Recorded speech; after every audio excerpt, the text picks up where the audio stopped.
thank Her Excellency Samia Suluhu Hassan for calling out activists who wanted to go and disrupt the peace in Tanzania. In fact, should have detained and prosecuted them because they have taught this country bad manners, Mr. Speaker.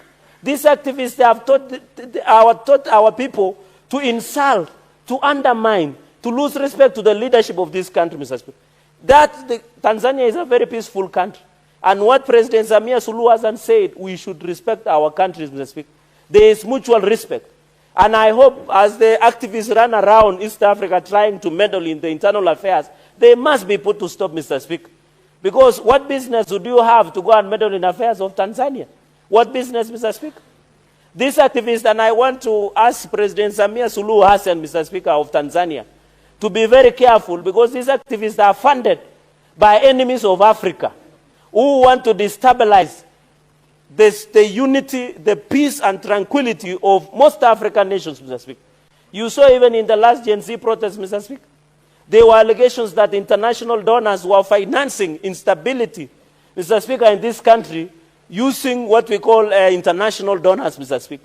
So I want to ask the President Samia Suluhu Hassan that in the spirit of East Africa, he should assist us to discipline some of these ill-behaved activists that have continued to destabilize Kenya, Mr. Speaker. The island of peace of Tanzania must be protected, Mr. Speaker.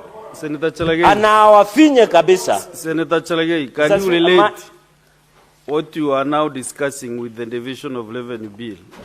Can you relate the two? Because you okay. I'm trying to relate. What I'm saying, Mr. Speaker, we need stability in Tanzania and in Kenya. Because there is balance of trade. We export and import. We get taxes. Then we build on the division of revenue, Mr. Speaker. And that is why I'm saying we should not disturb the peace and unity of Tanzania, Mr. Speaker. And ask Samia Suluhu Hassan afinya wakabisa. There's a minute.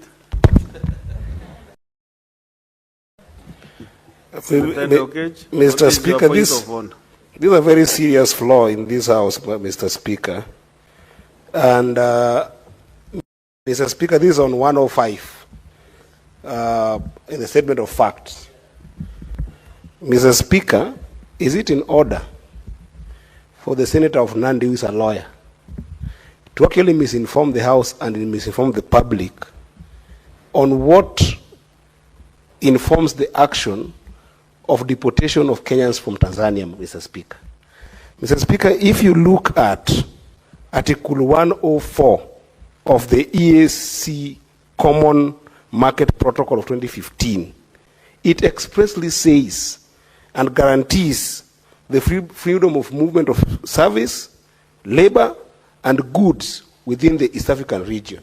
If you look at the treaty, Mr. Speaker, that was established in 1999, Mr. Speaker, it allows the tenets of democracy to actually permeate in the region entirely, Mr. Speaker. How can Senator Cherargei allow the existence of those treaties, Mr. Speaker? This is something that must be condemned and is not right and could actually lead to reciprocation by Kenyans for other members, Mr. Speaker. So is it factual that that's the tenets of our democracy, Mr. Speaker, that dictatorship in Tanzania is exclusive to our dictatorship in the country? Senator Cherargei has heard you.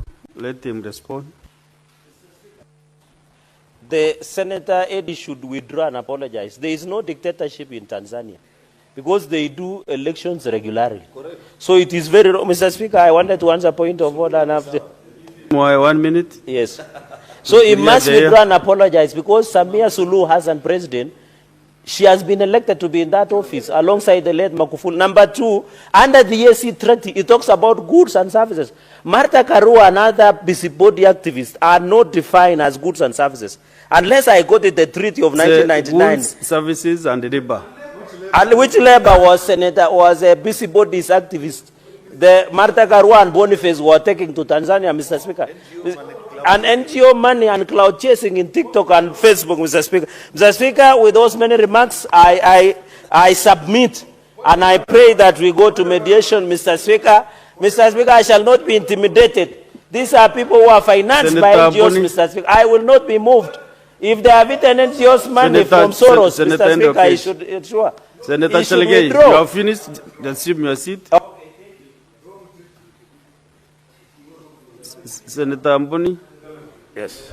Mr. Speaker, with all due respect, I think, however emotional we can become during debate, but we must uphold parliamentary language. Mr. Speaker, MARTHA Karua is an honorable member who has served this republic not only in this House, but also in cabinet. And Mr. Speaker, MARTHA Karua was one of the engines behind the success of the promotion of the fast tracking of the East African community. Mr. Speaker, for the Senator of Nandi to call MARTHA Karua and Professor Willie Mutunga as busybodies should not reflect anywhere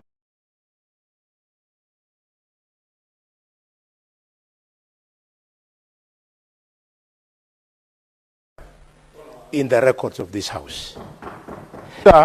You'll have so time. What is out of order, Senator Boni Khalwale? In fact, I'm on point of order. Because you are now also trying to do a debate. So what is your point of order? Be specific. Yes.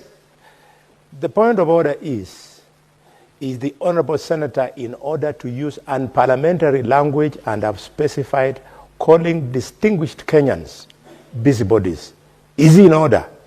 Mr. Speaker, I demand that he withdraws and apologizes abundantly to William Tunga, Professor, and MARTHA Karua. I would forgive him if he's talking about people like Boniface Mwangi. That's okay. But not these two characters, these distinguished Kenyans. Yes, Senator Cherargei.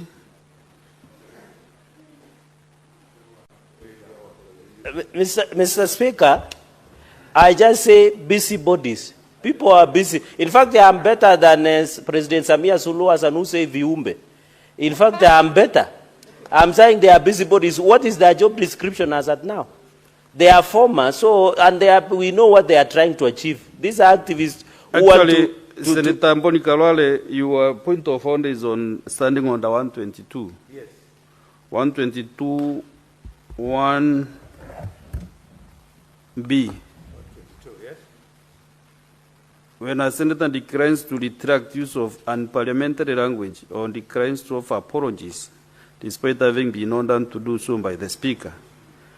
So he becomes gross disorderly conduct.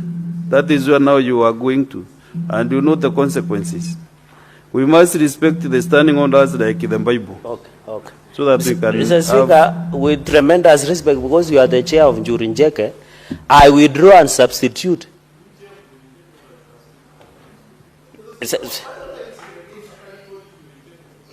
It's a respected house of decision among the Ameru community. It's a yes. Council of Elders. Council of Elders, it is recognized under the Constitution. One of them actually revamped. And I was there. Yes. In fact, when I was there with you, the Njurinjeke went into a trance as you approached to address them. So I have every right to ensure that... Mr. Speaker, I withdraw the word busybody and good for nothing individuals, Mr. Speaker. Thank you. The Senator Olekina Rendam.